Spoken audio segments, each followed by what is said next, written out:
Who was the biggest dynasty winner from week 4 of the NFL season? All that and more in this episode of the Locked On Dynasty Football Podcast.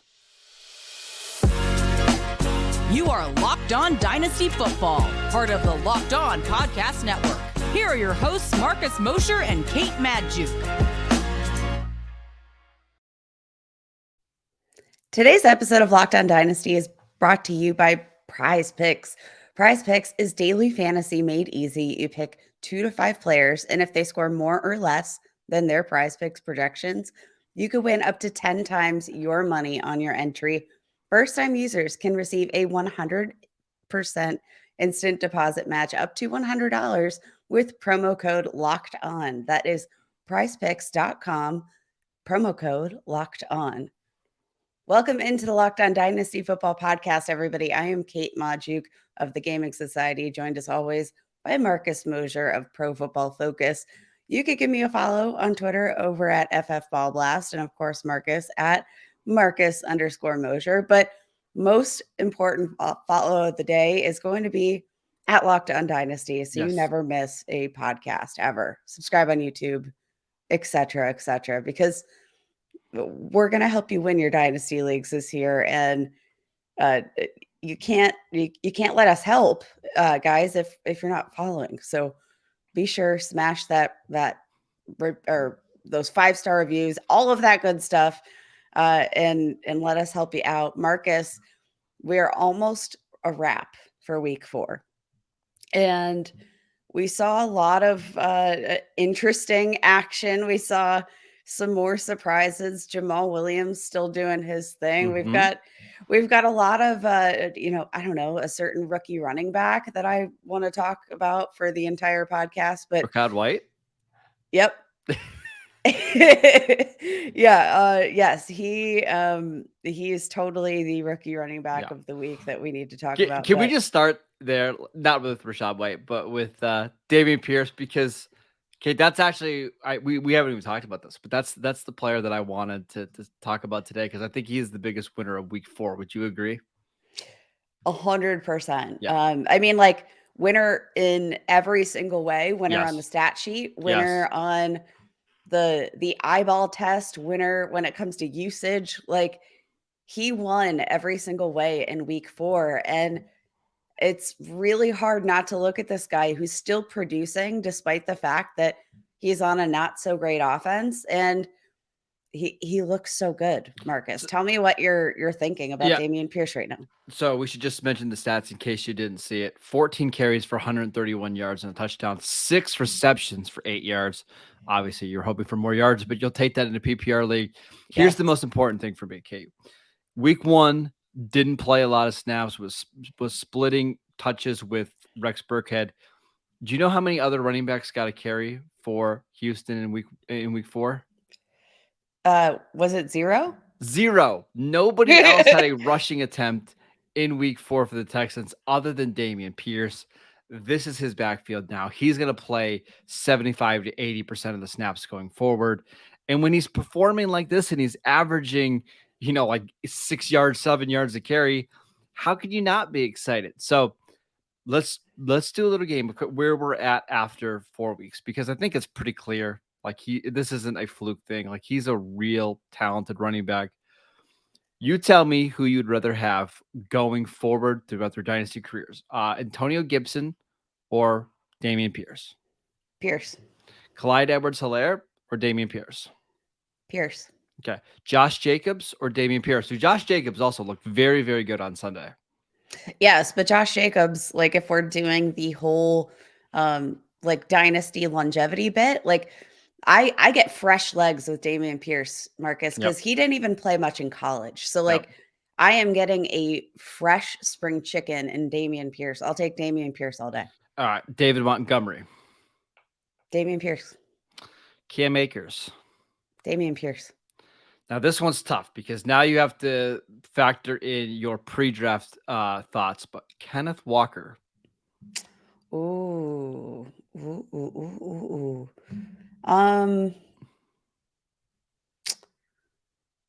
It's like 1A, 1B for me. So in the pre-draft process, Kenneth Walker was my RB2, Pierce was my RB3, and it's hard not to give the edge to Pierce right now, who's actually getting the work right off the bat. He looks good doing it, and he's essentially eliminated all competition. So, Kenneth Walker, though I love the prospect, still a question mark. Like, we don't necessarily know how he's going to translate. So, It's close. Damien Pierce. I But let's also be clear. I was very high on Damien Pierce. This is not all reactionary. So I want to be Sure. clear. If you've been a longtime listener of the Locked On Dynasty podcast, you know this is not all reactionary to week 4. This is Yes, my we've been a love. fan for a while. I will say I drafted Kenneth Walker in multiple leagues at the 102 or 103 spot, and I would trade him straight up for Damien Pierce right now. Mhm. Like, and that's where we're at.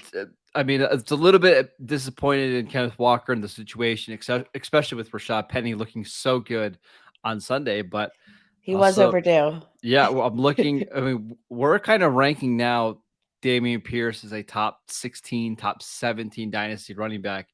That's how quickly things can change. And I know you're not supposed to be this reactionary in dynasty leagues, but when it comes to the running back position, Kate, sometimes you can't afford to wait. Like, if you want Damian Pierce on your team, now is the time to make a move, because I think his prices are only going to go up the more he plays, the more weeks he strings together like this. I think by the end of the year, we could be talking about him as a top 12 dynasty running back. So Marcus, I about, in the last month or so, I have been very much on the board. The biggest discussion on Twitter was, will you trade a first for Damien Pierce? I feel like we're past that now. I feel like the answer is yes for most people. What would you be willing to add anything to a first in I order think to a get first is him? still good. That's probably where I would, anything more than a first, unless I'm so needy at the running back position, I'd get a little bit hesitant about, just because it is the Texans, because of the draft capital. But yeah, if I'm a contender and I can, let's say I'm throwing away 109 for Damian Pierce, absolutely, all day. Beautiful. Beautiful. All right, let's talk about some more winners and losers from week 2. But before we, or from week 2, from week 4, but before we do that, I want to tell you guys about Prize Picks. If you haven't used Prize Picks before, I'm really urging you to do it. It's so easy. All you have to do is pick 2 to 5 players, and if they score more or less than their Prize Picture projection, you win. You can win up to 10 times your money on any entry. No competing against other people. It's just you versus the projections available. Prize Picks offers projections on really any sport you watch. I can go through them all, but the big ones: NFL, NBA, MLB, boxing, UFC, disc golf, Euro basketball, cricket, women's college basketball, college football. You guys know that every sport you can think of, they have it. Entries can be made in 60 seconds or less. It's that easy. And they are currently operational in over 30 states and in Canada. So here's what you have to do. Just download the Prize Pick app or go to prizepicks.com to sign up and play daily fantasy sports. First-time users can receive a 100% instant deposit match up to $100 with promo code Locked On. If you deposit 100, they'll give you 100. If you don't have 100, you only have 25, that's great. They'll give you 25 free dollars. Don't forget to enter promo code Locked On at sign up for an instant deposit match up to $100. All right, Kate, let's buzz through some of these other winners from week 4. I just want to start with Chris Olave. It's pretty clear Olave is a real thing. 4 for 67 and a touchdown, in case you didn't wake up and watch this kind of disaster of a London game. Olave, real deal. I thought he was the best receiver in this class from a dynasty standpoint. I don't know if anything's changed my mind so far. Definitely nothing. Like, he's making big boy plays. He's making plays that show like a high football IQ. I think that part of that beauty too is the fact that he's not playing with Patrick Mahomes. He's not playing with a quarterback that I think is elevating his skill set. I think this is pure Chris Olave. And I mean, Marcus, through 4 weeks, currently sits as the wide receiver 15 in half PPR formats. Like, you'll take that all day. Yep. And he looks good. He looks fantastic. And just behind him, Marcus, I think we should keep shouting out these other rookie wide receivers, because At wide receiver 18, we've got Garrett Wilson of the New York Jets. At wide receiver 21, Jahan Dotson. Wide receiver 22, Drake London. That is 4 rookie wide receivers in the top 22. And this class is so far showing up, and they are everything that we wanted them to be. Let's talk about another rookie, Breece Hall. Before week 4, he had not had a game with over 8 rushing attempts. He did in week 4 against the Steelers, 17 carries for 66 yards and a touchdown. Also added in 2 receptions for 12 yards. So not the biggest of days. The touchdown helps. But what's encouraging here, Kate, is that he saw his snap count go up to 46 snaps in this game.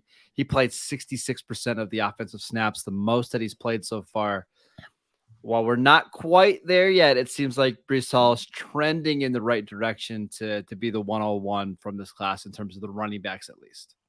I don't know. So, Marcus, I will say to this point, I think Damien Pierce has looked better than Breece Hall. And yes, neither offense is good. So, I do feel like we're kind of comparing apples to apples here. And if we are just going purely based off of the statistical production, the usage, and how he's looked with the usage, I do think Damien Pierce is outplaying Breece Hall so far. And I'm not saying that it'll stick, but I think it's a surprising fact to stay. It is surprising. I will say, I will preface this. I think it has more to do with Damien Pierce looking really good than Breece Hall looking bad, because I don't think Breece Hall has looked bad at all. I actually thought he played really, really well on Sunday. What I'm saying is, we were worried a little bit about the usage going into the season because Michael Carter is just a good football player. Good. And we were worried that the snaps would be 50-50. At least with this trending in the right direction, it gives you hope that maybe by the end of the season, this is a 70-30 backfield. And we know that because the Jets gave up so much to get him, they used a 2nd-round pick on him, he's going to be locked into a pretty big role for the foreseeable future. For sure. I want to talk about another winner, and maybe this is via somebody else being a loser, but I'm going to try to spin the positive here. I want to talk about Desmond Ritter, who I think has to be on the cusp of becoming at least getting his shot at starting. We saw Kenny Pickett come in. We saw Bailey Zappi get his turn in week 4. I think that week 5 could be the week of Desmond Ritter, because Marcus Mariota did not perform well. They came out with a win against the Browns, and I think we all know that it is not thanks to the quarterback play or the management at quarterback. 19 pass attempts, just 7 completions. That is a 36.8 completion rate, 139 passing yards. The lowest passer rating among quarterbacks in week 4. He didn't even get much done, on the ground. It was a very, very poor showing. And I do think that Desmond Ritter is if it's not next week, it has to be week 6. There's just no way. It's coming, right? It's pretty clear that he's got to be the starter. At least I think this Atlanta team is, I don't want to say they're good, but they're not bad, right? And I think they're building. And you're at a point where the rest of the roster is competitive. I think Desmond Ritter can throw 7 completions in a game and not kill you, right? I think he can give you a chance. I do think we're going to see him at some point this season, and it's starting to feel like it could be sooner rather than later. Let's get to some other we should mention your guy, Kenny Pickett, who came in for the Steelers. Did have 1 really impressive touchdown drive, had 2 total rushing touchdowns in this game, 3 interceptions. This question maybe seems obvious, but I don't think it is. Do you think Kenny Pickett starts going forward for the Steelers? I think so. That's my belief. I think it's really hard to put Mitch Trubisky back in after you pulled him after all these votes of confidence and preaching patience. I don't think you make that switch unless somebody is committed, right?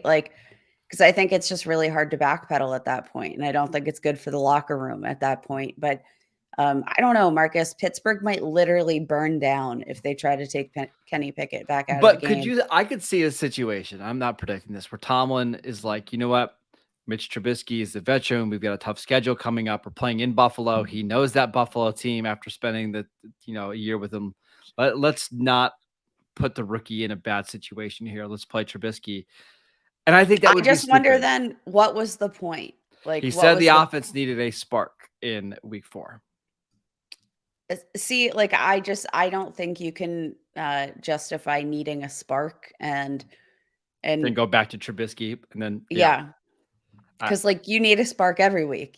Like the yeah. Steelers suck. We need a spark every week. And I mean, like Kenny Pickett, he had moments where you did see that spark. He had also, some like not necessarily the 3 interceptions. One wasn't really his fault, but like he also wasn't perfect. So No. I didn't come up with that win. That was on the defense, but I just think it's very hard to say and acknowledge that Kenny Pickett gave your offense the spark it needed, and then to set him back on the bench. Like it wouldn't make sense to me. We should mention, I feel like there's 2 clear winners if Pickett is the starter going forward. Number 1, it's George Pickens, who had a breakout game, right? 6 catches for 102 yards on 8 targets. It's just clear that Pickett's got to trust him on back shoulder fades and down the field. Like that's the guy that he's looking for. And then Pat Freiermuth, who we finally saw unlocked a little bit in the middle of the field. He had 7 receptions for 85 yards, came up about 1 yard short of a touchdown. Those are the 2 guys I want going forward, and everybody else, including Deontay Johnson, I'm knocking down in a significant way in this offense. Yeah, and I think like the chemistry at that point is going to we're going to see some chemistry develop with other people in this offense. But like George Pickens, easy lock, Kenny Pickett got plenty of reps with Kenny Pickett oh my gosh, Kenny Pickett, George Pickens. It's just a very big mouthful, you guys. But like they got plenty of reps. But I will say, like, one thing that hurts is that Deontay Johnson, he wasn't playing for a lot of training camp. He was having his little, hold in. So even some of those like reps that Kenny Pickett got with the first team, like we didn't get those with Deontay Johnson. So you got to expect that this rapport with these other players is going to continue to grow. But out of the gate, it looks like it's George Pickens season. Yeah, it's just they started to use him on some other routes, including like some hitches and some dig routes to get him the ball in space. I think George Pickens is kind of the guy for Pittsburgh going forward if Kenny Pickett remains the starting quarterback. Let's talk about some losers from week 4. But before we do that, I want to tell you about a brand new product from Built Bar. If you haven't tried Built Bar Puffs yet, you are depriving yourself of one of life's greatest joys. And guess what? There is a new flavor. Are you ready? Let me introduce you to the new Cookie Dough Chunk Puffs. They have a light and chewy texture, real cookie dough chunks, and of course, they are covered in 100% real chocolate. All the joys of eating cookie dough without the hassle of making it. Plus, it's healthy for you as it has a whopping 15 grams of protein and only 160 calories. Run to built.com to snag a box for you and the family. It's the perfect treat, or you can find a really good hiding spot in your house to keep it away from everybody else so they don't steal your new cookie dough chunk puffs. Absolutely fantastic. Go to built.com, use promo code LOCK15 to get 15% off your next order. Use promo code LOCK15 to try out the new cookie dough chunk puff. All right, Kate, we've got to do some losers here on the podcast. We should mention there's a lot of injuries this week, including to Javonte Williams, who appears to have suffered a significant knee injury. He was quickly ruled out. He was carted off the field. It's tough. We're now this is year 2 for Javonte. We're going to be going now into year probably 3 without seeing him in a full-time role. This one just sucks. It's awful.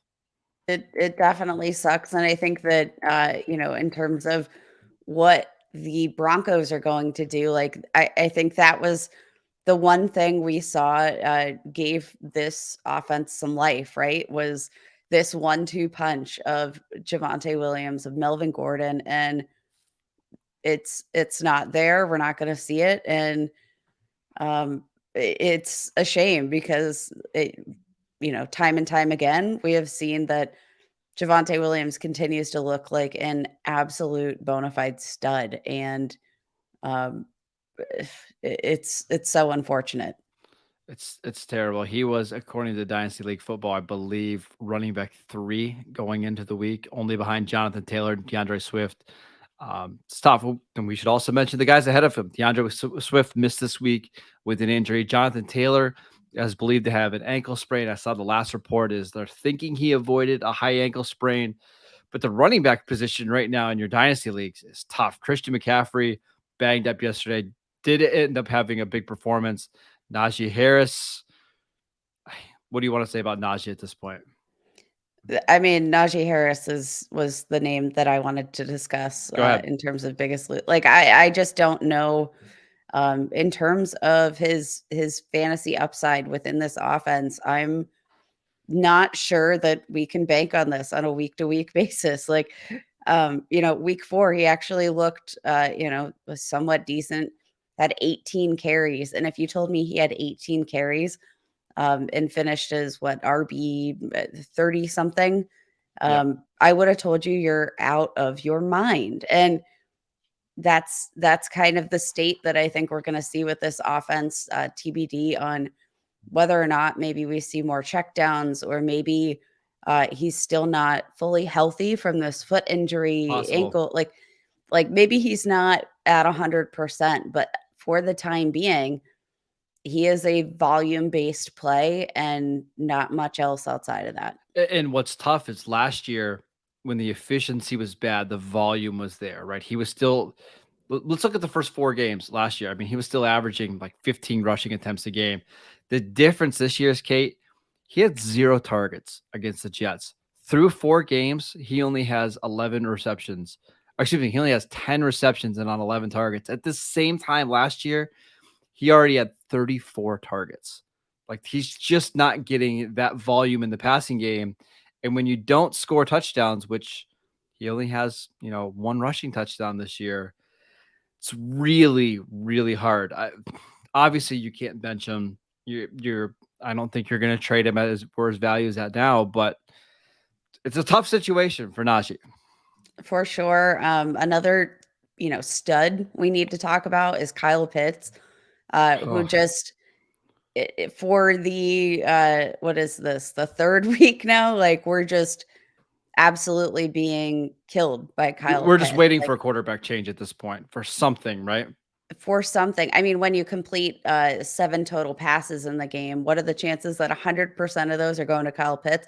Not great. But Marcus, like, what do we do with Kyle Pitts? Because at this point, you have to hold. You have to hold. He's probably the worst, like in terms of redraft, probably looking like the worst pick in your redraft leagues, period. That had 4 targets, 1 catch, 25 yards. But now this is the 3rd out of 4 games where we've seen 25 or fewer receiving yards. Like, that is not okay. And like, to that note, I think that you can consider benching Kyle Pitts. Like, if I have Kyle Pitts and Pat Freiermuth, I'm playing Pat Freiermuth all day, every day. If I have Kyle Pitts and David Njoku at this point, like, I'm playing David Njoku, and I'm sitting on Kyle Pitts, and like, you're gonna say, how could you bench like Dynasty's tight end 1? But I think you need to. I got a better one for you. I'm starting Tyler Conklin over Kyle Pitts the rest of the way until I see something different, because not only is what we've seen this year discouraging because of 10 receptions for 150 yards. Kate, we're now through 21 games of his career, and he has 1 touchdown reception. This offense just doesn't put the ball through the air. They're not targeting him in the red zone. They're not prioritizing him, and I can't understand, why did you draft him number 4 overall if you weren't going to prioritize him in terms of utilizing his diverse skill set. And I don't know what to make of Kyle Pitts, but I don't want it in my starting lineup for now. It's tough. We know he's one of the most incredibly talented players in this league.